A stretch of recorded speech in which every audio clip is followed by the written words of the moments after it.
Welcome back to the adventures of the soccer murderer. That you mean the football murderer? The football murderer. None of us here are American clips. Yeah, I feel dirty now. And now we're in the forest. I'll be right back. I just need to get a drink to cleanse myself. Basically, in order to get to the toy factory and confront Colonel Brown, we have to pass through this forest. Okay. I don't understand why couldn't we just make a detour around the forest, but I guess we need more levels to fill in the game. Yes. Padding. B. And there My goes god, the B. is the bee sound annoying. Alright. Jump. There we go.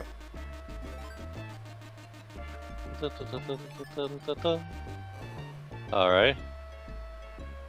Alright, the forest level is also where it premieres a new enemy, which is the sludge snake that stands on one of the branches and throws blue balls that hurt you.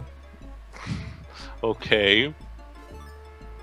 So yeah, one of your biggest enemies in this level is blue balls. Of course. Okay, and now we also have to deal with duckies. Okay. Who also go, as the game keeps telling us, quack quack quack quack, over and over. So basically we're composing the soundtrack for Oil Zone for Sonic 4 Episode 2. Yes. All these explosions. Basically, it's the toy plane. Basically, what happened was Jun Senui played this game probably, and he listened to these ducks and he thought, I feel I some can do something with this. There we go. We can kill the ducks, but for the most part it's kind of... Oh, never mind. Well, I have to say, the explosion texture for this game looks much better than the ones in Mighty Number 9. Yeah. And that's sad. That's sad. It's really sad. This is a 1993 or 4 game on the Mega Drive. Than a pizza explosion from a 2016 game. Well, technically, I guess. Technically, this game doesn't have any textures. Period. Everything is sprites. Yeah, right. Even worse in that case. Which again shows off the mismanagement. I mean, they should have just went for sprites instead of textures. Yeah, that's what I said. Also, ever since they showed 3D concept. I mean, the original tech demo looked like it was made with sprites, so why didn't No, they just... it was still 3D, but it was of a more high quality. However, the concept art was made with sprites and artwork and stuff like that. Well, yeah. There we go. Oh, yeah, policeman on a trampoline. Still chasing him. Are you back with us, this, by the way? No. Yeah. Oh. Is this a common thing in the UK? Do policemen chase kids in trampolines? Well, funnily enough, near where I live, we actually made a trampoline, a trampolining area. an indoor trampoline attraction where basically there's all sorts of trampolines and people of any age can go on it. I haven't been there. Hey guys, you know how we have a town to save? Let me guess. We're just gonna say fuck it. Screw that. Circus. Screw that. Let's go to the circus. Sure, why not? As long as it's not the very big circus, I'm fine. What could be worse than that? Oh my god! What the hell? This doesn't look like a circus. Stop showing me that clown, please! Yeah, you're reminding Tio of the movie Clown. Look at that. Not just that. They even have posters of the clown's face. Like, Jesus! That looks like a clown you see in a horror movie. Yeah, it's more scary than Tim Curry in it. Tio, you've seen the movie Clown, right? Yes, the one I sadly did. From the guy who's directing Spider-Man Homecoming.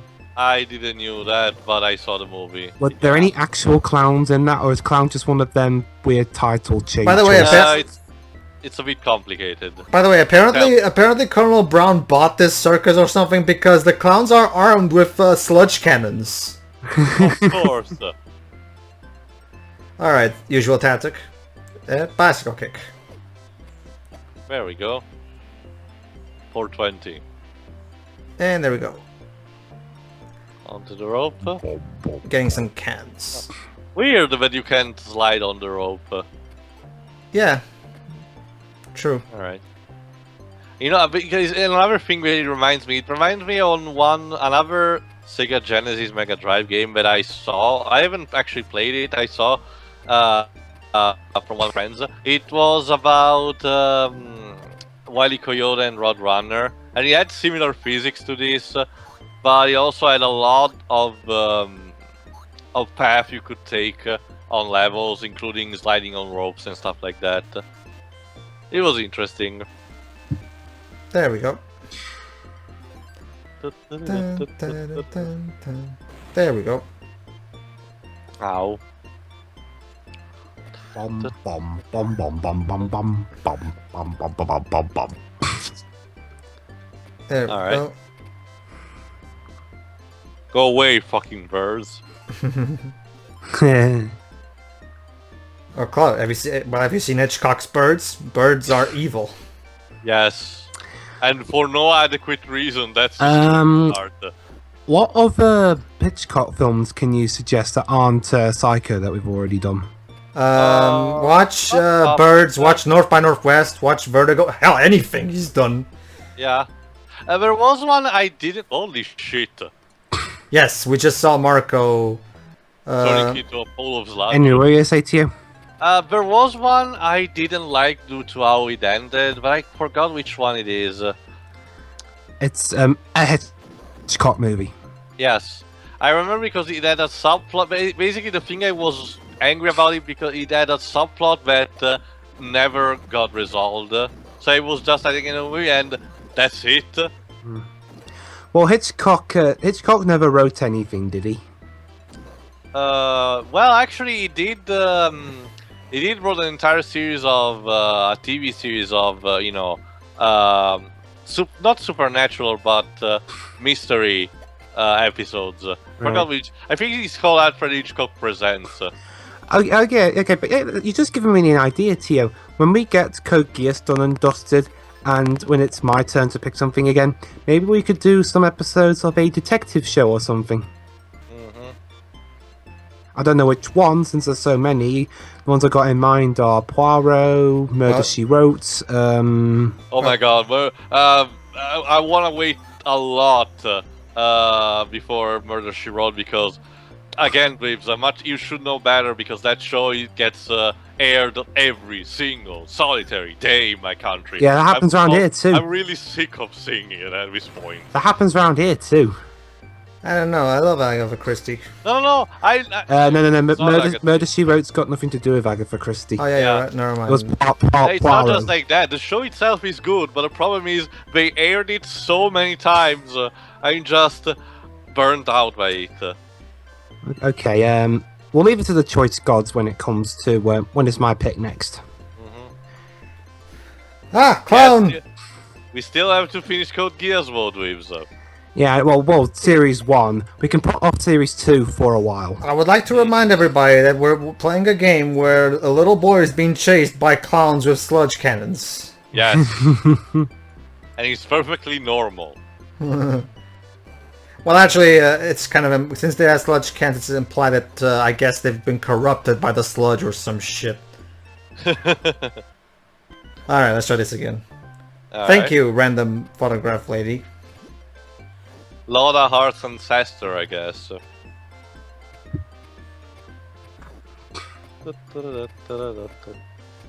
Come on. Ah. Ouch. Alright. Why is there a hedgehog on top of the circus tent? Logic. Reasons. Raisins. Yeah, that. Yeah. And the hedgehog just died from jumping into my ball.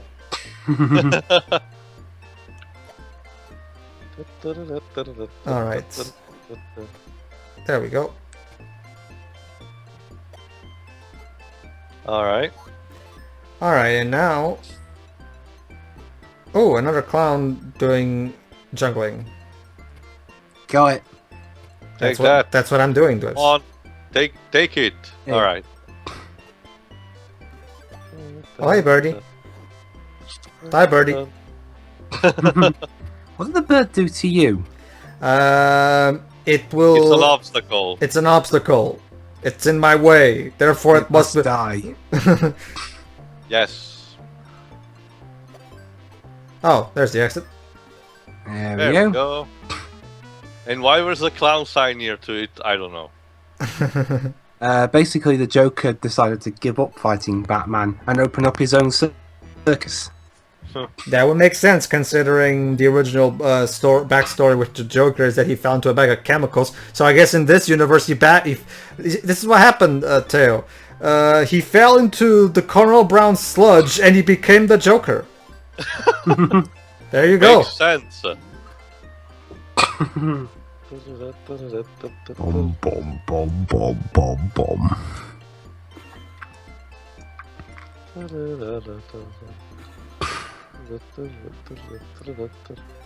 Come on.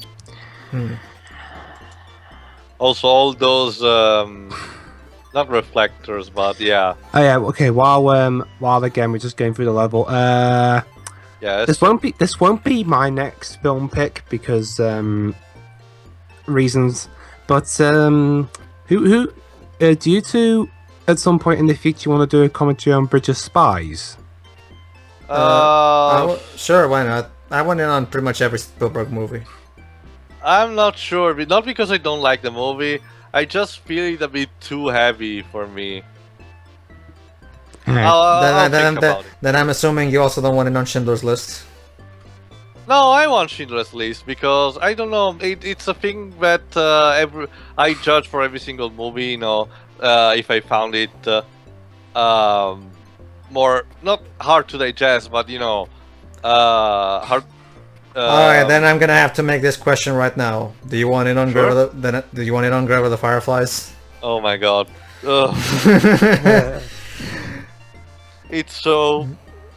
Yes, still a yes, but not because it's heavy. But I'm not thinking. But Dweebs, you don't know.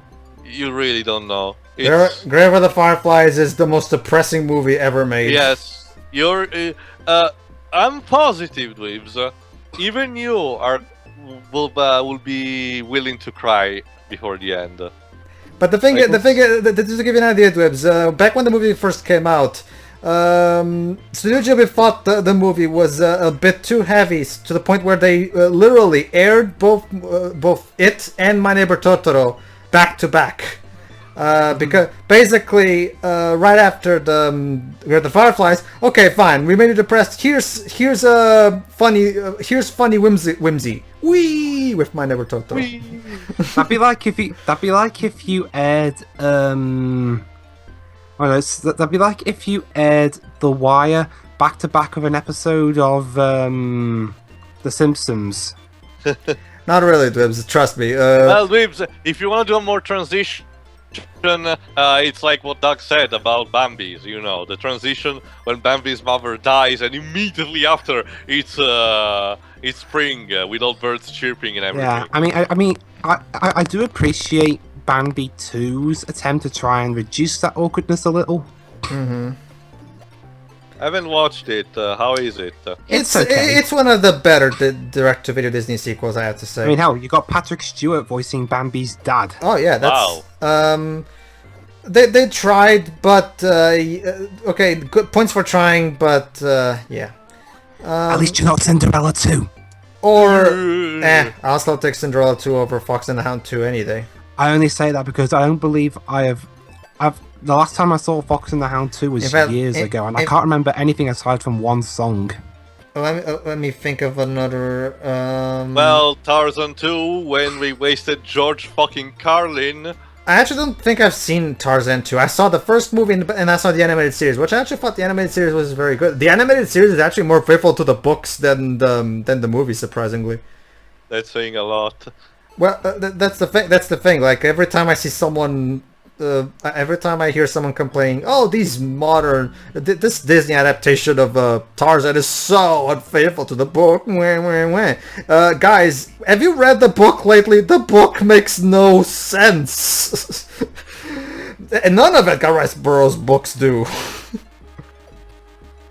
That was the problem with John Carter of Mars. Andrew Stanton figured, you know what? For once, no, Pedro, it's just John Carter. Remember, they dropped the of Mars. Oh, yeah, right. Andrew Stanton figured, you know what? For once, we're actually going to make an Edgar Rice Burroughs adaptation that actually is faithful to the book. And, yeah... And look how that turned out. That's the thing about Edgar Rice Burroughs. No one saw it. The problem with Edgar Rice Burroughs is that he had no idea of a consistent universe. Like okay, we have Tarzan. Basically, we start with the novel started out with Tarzan with the classical typical. So you see, but then they start throwing in supernatural elements like wizards who turn humans into leopards. They throw in. Well, not aliens per se, but they throw in a lot of sci-fi elements as well. So I guess Tarzan 2013 wasn't entirely inaccurate to the source material. No, it's trying to be a little bit more accurate, but only in terms of the elements that the story has. The actual plot line is very different. That's the thing most people keep forgetting, is that the original Edgar Rice Burroughs was just not a very good writer. He had good story ideas, but when it comes to the actual writing itself... Yeah, if you want someone that actually can do that kind of stuff, go read Jules Verne books. Jules Verne, the guy who wrote the... He was really visionary, Dweebs. His most famous... You might have heard... Well, what did he write? Well, Dweebs, you might have heard about his most famous book, The Trip Around the World in 80 Days. Oh, yeah. Journey to the Center of Europe, 20,000 Leagues Under the Sea. Funnily enough, speaking of Around the World of 80 Days, I remember going to the cinema and actually watching the Steve Coogan film. How was it? Which one? It was years ago. Okay. But yeah, basically, Dweebs, the thing about Jules Verne is that he was really visionary. A lot of his books contained things that wouldn't even be invented up until years later. Sounds good. Like 20,000 Leagues Under the Sea was made way before the submarine was invented, and look at that. Yeah, sure. Just gotta close my door. The only ironic thing is that one of his most famous book, Journey to the Center of Europe, at least from what I've seen so far, never received a proper adaptation. I mean, all the adaptation got really away from the book in what they tried to tell. And I guess it's cool because, I mean, the concept of it is just to be creative in what the explorers found underneath the earth. But really, I still have to see... No, I'm still baffled a bit that no one has tried to do a more faithful adaptation. Like, I mean, there was even not an Hanna-Barbera, but some kind of Western cartoon made about it. Oh, you mean the one that has the furry animals? No, not really. The one that where Lindenbrook is like a really old man with mutton chops. Never heard of that one. Yeah. But yeah, basically there were a lot of adaptations from it, and no one was trying to do a proper one. They decided to try it in some kind of way. You should check if there's any... You should check for anime adaptations. Maybe the Masterpiece Theater did one back in the 80s, probably. I'll have to check. Anyway, we finished the second forest level, everybody. So in the next part, we climb the North Sterlington toy factory, which doesn't look at all like an evil fortress. We swear. Yeah, yeah, totally. See ya then, everybody. See ya. Yeah.